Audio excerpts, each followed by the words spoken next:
It was the 21st of January 2009, and I got a message on my cell phone to say, it's over, the mine's closing, we're out of here. We lived in a little town called Hopetown. Anybody been to Hopetown? Down south. Total population, any guesses? Not many now. 300.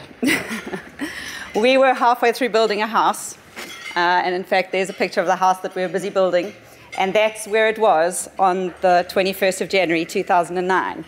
So when I got this message to say that the mine was closing and there was no more opportunities in town, I got a little bit of a shock, because this house that we were halfway through building still needed to be paid for. And we were new in town. We'd only been in Australia for 18 months. We've got 3 little children. And there was just no ways that we could actually pay for this house. And about a couple of hours later, there was a knock on the door, and it was a reporter from the Australian newspaper. And he said, "Are you the Hutchisons?" I said, "Yes, we are." "Is that your house on the hill that's half built?" So I said, "Yes." "Were you uprooted from your home in South Africa and brought your family here to start a new future, to live here for 25 years? Did the company promise you things?" I said, "Yes, they did." They said, "We'd like to take your photograph and put it on the front of the Australian, but we'd like you and your 3 kids in front of the house so that we can show everybody how badly done by you have been." My husband said, "Yes, let's go do it." I said, "Not a chance." I said, "We're not victims. And this is not a personal thing. The company didn't decide, oh, well, you've come all the way across half the world. We'll just mess up your life for you. Let's do that right now." They don't do things like that. It's just a business decision. So in that moment, I knew that our attitude towards what was happening to us was critical. In fact, on my desk, I was busy working through this book, Think and Grow Rich. How many of you have read this book? Yeah? And on one of the pages it said, out of 500 of the world's most successful people, every single one of them said that their greatest success came one step after accepting defeat. Trickster has a great sense of irony and cunning. It trips one when success is almost within reach. So I looked at this house and I thought, this feels like a disaster, this feels like failure. It's time to get excited. And that's exactly what we did. So what I thought I'd share with you today is 3 things about attitude, because I don't know that anything that I'm going to share with you is actually new, quite honestly. Normally, a talk like this only attracts those who know that attitude is a good thing to have, a good attitude to have. It normally keeps the bad attitude people away, so I'm not here to teach you anything. But really to make you remember what you do know. And a little bit later, I'll be talking about the knowing-doing gap. And that is whether we're actually applying what we know into what we're actually doing. There's the house on the 21st of January. And what actually happened beyond that was I wrote a goal card, and if you look on the back of my business card, there are a couple of over there, there's place to write your goal. And I wrote out a goal card and I said, I'm so happy and grateful now that we have $240,000, because that's what we needed to finish this property. I had no idea where we were going to get it from. I had no idea how we were going to get it. The banks had actually said, no, sorry, that loan we promised you is no longer valid because of what's happening. And knowing that the house dropped halved in value, it wasn't something I could phone my friends and say, do you want to invest in a great investment in this little town? Minus 50% the minute you put your money down. So I just wrote out my goal card and I said, I'm so happy and grateful that we have $240,000. The company was not going to pay out anybody who'd bought property in the area, but eventually after discussion, they actually agreed to help us and buy the property from us at exactly what we paid for it. Now, do you think that if we'd stood on the front of the Australian newspaper and said all the bad things that we could possibly say about the company, do you think they ever would have come and helped us? I don't think so. And funny enough, 4 years later, my husband was actually back at that same company. Again, I think if we'd really run them down, he probably would never have been allowed to set foot on their property ever again. So remember that. Attitude is really, really key. So the question I have for you this morning is, what do you think the primary cause of your results actually is? Any guesses? Hard work, yeah. What else? Attitude. Exactly. Thank you. So attitude is the main reason why we get anything. Because attitude is made up of our thoughts, our feelings, and our actions. So that hard work is part of our actions. But if we haven't adjusted the thoughts, if we haven't decided what attitude we want to have from the beginning, nothing is going to make a difference at all. So the first point that I'd like to make is every day is Tuesday. We can choose our attitude. We can either look at our customers like this, or we can choose the way that we'd like to have them react to us. We'd like to have them experience us.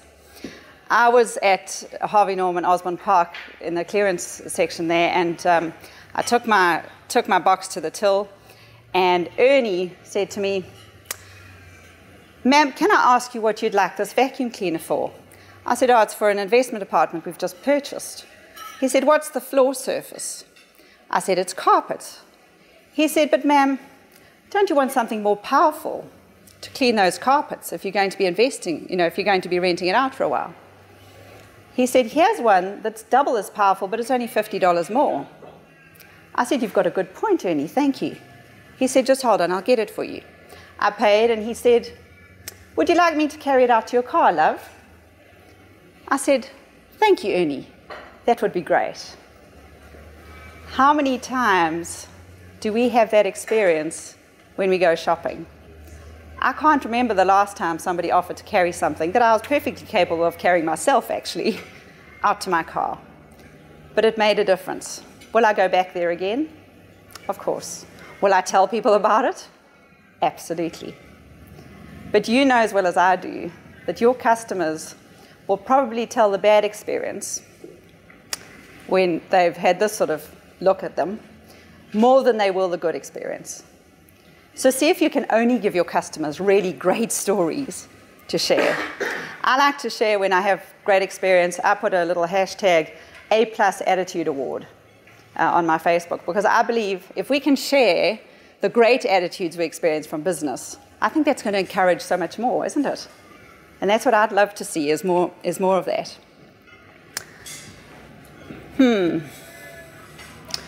Isn't that interesting? A bad attitude is just like a flat tire, and we can change it. So the question that I'd like to ask you is, what attitude do you need to have towards your customers? So we've spoken about the fact that every day is Tuesday, we can choose our attitude. The next point is the knowing-doing gap. Because I know every one of you is nodding, going, "Yeah, I knew that. What she's just said, I knew that already. I've heard that before. I tell other people that." How many of you have heard something and go, "Yeah, that's a good point. I know that." But the question is, are you actually doing it? So that's the biggest human dilemma, I believe, is the gap between what we know and what we do.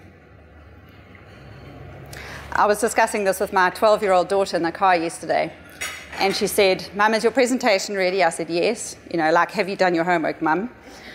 I said, "Yes." She said, "What are you talking about?" So I said, one of the topics is knowing-doing gap. She said, "Yeah, Mum, you and I know that we can choose our attitude and choose our response." But she said, sometimes when you're angry, it's just hard to let go of that. You just sometimes don't want to let go of that, even though you know you can choose it. Sometimes I just want to be angry. And I thought, yeah, that's so true. So when a customer comes in, or when we have an interaction with our family member, or something goes wrong, we know that we can choose how to respond, but we don't always do that. What are you doing that you could be doing more of? Or what do you know that you could be doing? We'll pause for a minute to cover that shortly. So nothing can stop the man or woman with the right mental attitude from achieving his goal. And nothing can help someone with the wrong one. Isn't that so true? So we've spoken about the fact that every day is Tuesday, we can choose our attitude. And we've spoken about that knowing-doing gap. Isn't it interesting when you think, yeah, I know, and I started doing that when I first started my business, but maybe I've forgotten about it. So I hope that you've got some things that you can go away with and think, I can implement that today. The next question is, what do you really, really want? Because the right attitude for you is determined by what you actually want. If you want more business, it needs to be a more customer-facing, a more customer-friendly attitude. If you want better relationships, it needs to be a better attitude towards your partner. If you want better relationships with your kids, well, that takes very interesting attitudes. I have 17, 14, and 12. So when I look at attitude some days, I think, phew, attitude. Everybody's got attitude. But it's really about which attitude is going to serve you. But I like to start at the very beginning, and that's really, what do you really, really want? And I've got a model that I work with clients in terms of how to put this all in place. And it starts with the fact that it starts with our thoughts, and our thoughts end up giving us our results. How many of you have read The Secret or heard of The Secret?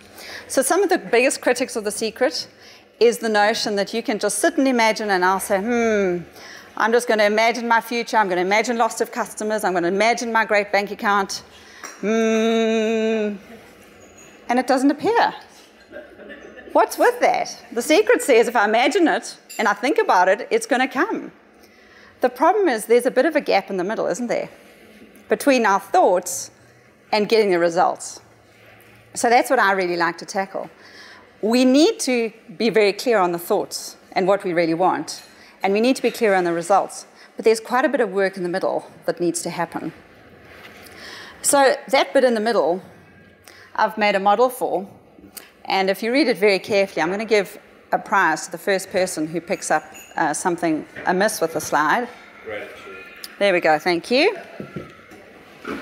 So it starts with a decision. So I call this my ABC model because you'll see it starts act, connect, or act, believe, connect, decide. But we actually need to start with a D. We need to start with a decision. You need to decide exactly what you want at every situation, every possible instance. And this is probably the most challenging. Because when you've had a great success, suddenly you think, now what do I really want? If I know that's possible, what do I want? If you've had a knock and you've been kind of disappointed, or you've had a breakup in a relationship, or you've lost business, or you've lost money, or something's gone wrong, then we tend to think, I don't know what I want. Just everything that I thought I was going to get is now not going to happen. And the tendency then is not to set goals and just go, you know what, it's pointless setting goals. It's pointless doing this. I'm just going to plod along because all my hopes and dreams have been dashed. Both of those times are exactly the right time for you to say, this is what I want and this is what I'm going to go for. The second part of the process is to connect with yourself. I believe that attitude towards others is important. But the most important is actually the attitude towards yourself. Are you giving yourself the break that you need, or are you judging? Are you shoulding all over yourself? It's so easy to say, I should be doing this, I should be doing more exercise, I should be eating better, I should be visiting my clients more often, I should be making more phone calls. I should. Should doesn't inspire anybody. If somebody tells me I should do it, by the way, I forgot to mention at the beginning, because I'm still learning West Australian 101. Sometimes if I get excited, I say, you must do this, or you should do this. But it's really just a suggestion. But if somebody says, you should do something, it doesn't really make you feel like doing it. So why are you saying that to yourself? Why are you insisting that you try and force that through? So part of the connection is connecting with yourself, connecting with spirit, connecting with others in networking groups like this that can actually help you get where you want to get. That's also important. The B stands for believe and beliefs. It's our paradigms, which is a set of beliefs or a set of thoughts that we've been having all through our life, that determines what we think is possible. I got a phone call from a friend of mine in Oklahoma. I'd met her when I was working with Bob Proctor in Toronto in 2012.